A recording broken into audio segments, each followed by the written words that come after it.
Josivaldo, como surgiu essa paixão pela comunicação? Rapaz, é até curioso. Lá no Nordeste, quando pequenininho, eu imagino que seja o ano de 77, na época quem tinha um rádio era só os grandes. E não sei de que forma meu pai conseguiu comprar um rádio. E era aqueles rádios sempre antigo, grandão, bem grandão. E ligava esse rádio. Minha mãe também era apaixonada por rádio. Ela gostava do Roberto Carlos, inclusive. E lá sintonizava muito a Globo do Rio.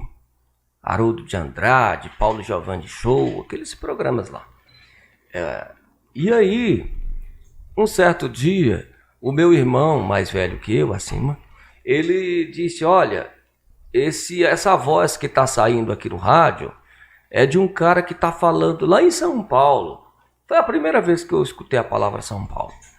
E ali eu me interessei pelo como que aquela voz chegava até o rádio. Eu passei a prestar atenção.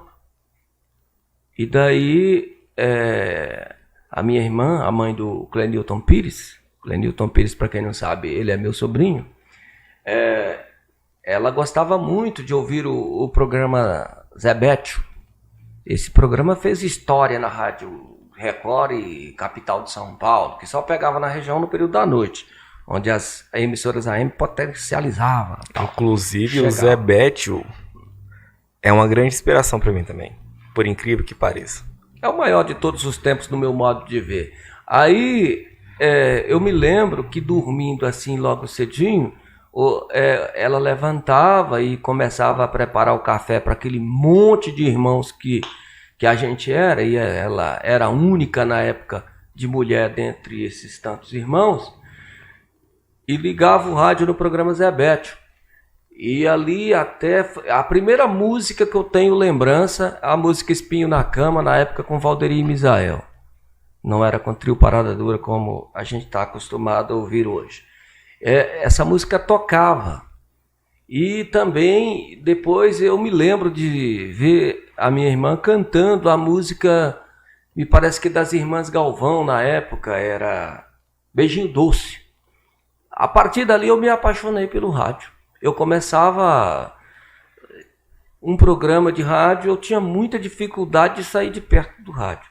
Eu queria entender o que como que funcionava aquilo.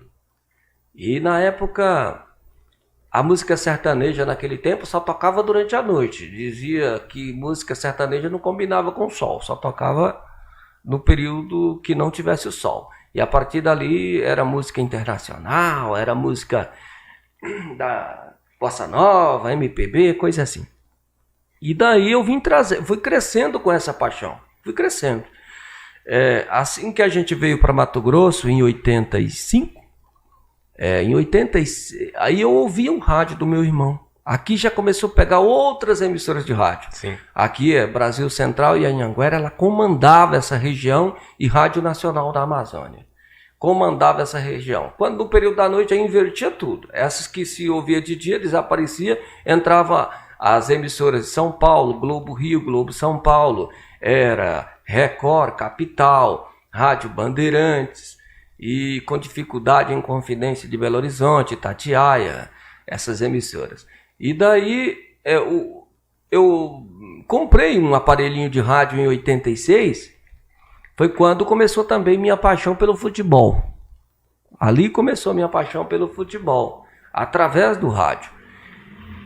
E de maneira que eu acompanhei esses locutores famosos, os programas de rádio, esportivo ou musical, na época tinha muita entrevista com cantores no rádio. E tinha muita entrevista com cantores no rádio. Eu acompanhava tudo aquilo. E eu passei também a gostar de notícias. Passei a gostar de notícias. Eu que no passado ouvia só música, passei a gostar de notícias. Tanto que hoje eu não ouço emissora de rádio que toca música. Eu gosto de notícias. Eu acompanho, hoje é só as emissoras voltadas para o jornalismo. Eu gosto muito dessa área de jornalismo. Talvez se eu tivesse tido oportunidade, eu fosse um jornalista, sim. Seria a minha formação de paixão mesmo, o jornalismo. Mas não foi possível. Entrei para a área de educação e como o rádio ele não exige, as emissoras pequenas, a formação em jornalismo, eu acabei me tornando um locutor prático.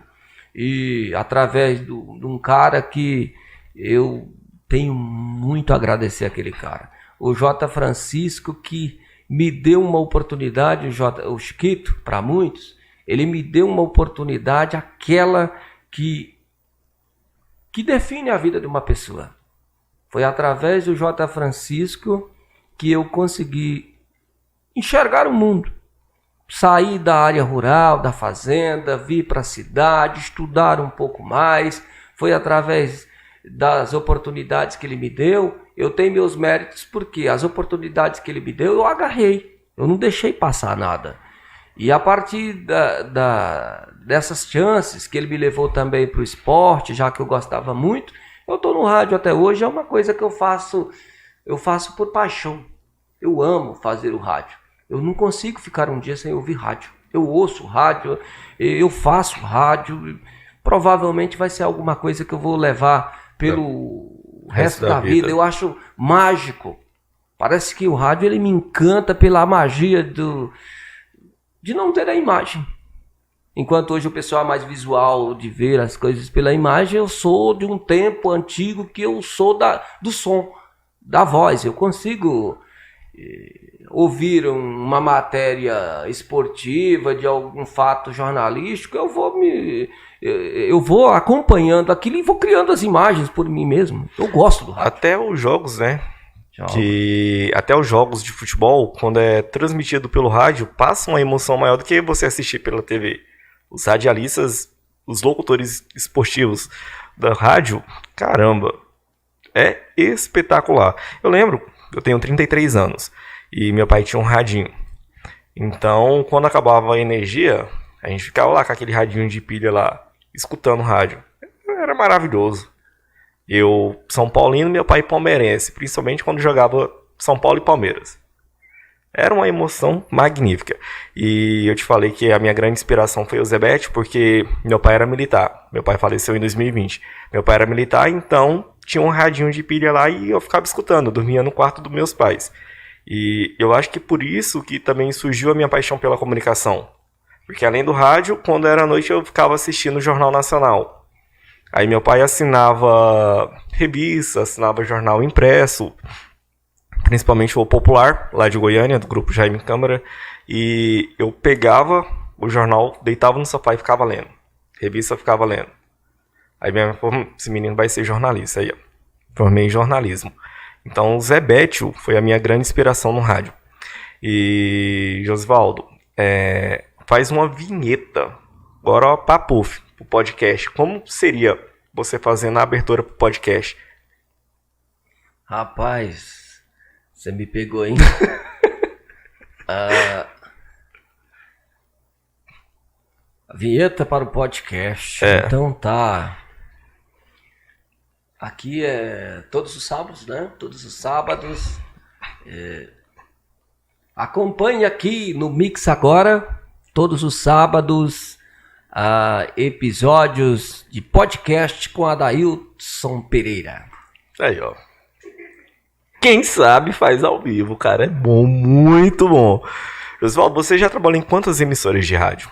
Rapaz, nós pirateamos, muito tempo pirateando. Era correndo da polícia, na época Dentel, depois Anatel. Eu, o J. Francisco, o Hélio Farias, já falecido, Clenilton Pires, Evaldo Alves, que hoje está numa outra emissora lá em Água Boa, Carneiro, Ataídes Ferreira Marques, Taíde do Gás, como era conhecido, quem mais? E tantos outros, Ferrugem, que hoje está lá em Jussara, em Goiás, e tantos outros, lá é Quizar Filho, e tantos outros. A gente fugiu muito da Anatel. Eles vinham, fechavam nossa emissora, quando eles não levavam os aparelhos, a gente abria daqui um tempo, já com outro nome. Eu falo a gente, mas eu ficava mais de longe, assim, porque eu me dedicava também a escola. Eu vinha mais fazer esporte. Então, no final, eu trabalhei só em todas as piratas que tiveram aqui em Campinápolis, eu trabalhei nelas. Todas elas. Mesmo que fosse domingo, mesmo que fosse... Porque o rádio tinha mais audiência do que hoje. Sim. Hoje o rádio está perdendo muita audiência. Os podcasts, que inclusive o seu, só sobe na audiência essas mídias modernas. E o rádio tem perdido muita audiência, a TV tem perdido muita audiência. E eu sou do tempo que tudo que a gente falava dava audiência. Toda a música... Eu sou do tempo das cartas para o rádio. A gente não tinha telefone, não tinha nada. A todo momento chegava gente trazendo carta da família inteira, dos vizinhos. E eu vinha no final de semana para trabalhar no rádio por prazer, por gostar do rádio, sem ganhar nada. Pegava ali por volta de 1h até 4, todos os domingos, sábado, no finalzinho da tarde. O Chiquito sabia que eu gostava muito, ele tinha o programa todos os dias, aí no sábado ele me deixava apresentar no lugar dele. Então, o Chiquito é um cara que eu tenho toda a admiração possível desse rapaz, porque as oportunidades ele me deu. E ali eu fui alimentando a minha paixão pelo rádio, e aí quando abriu a nossa emissora aqui, em 17 de abril de 2006, ali eu entrei e eu sou o único nessa emissora de rádio, Atividade FM de Campinápolis 87.9. É uma rádio comunitária, né? Comunitária, eu sou o único desde o primeiro dia. Os outros entraram e saíram, e eu entrei no primeiro dia e tô até hoje. São 17 anos de rádio todos os dias. Fazia sertanejo à tarde, por questão de escola, passei para de manhã, faço um programa voltado para dona de casa, o show da manhã, estou ali todos os dias das 8 às 11, respondendo a sua pergunta. Rádio de verdade, rádio convencional, vamos dizer assim, foi só uma, o resto foram só piratas.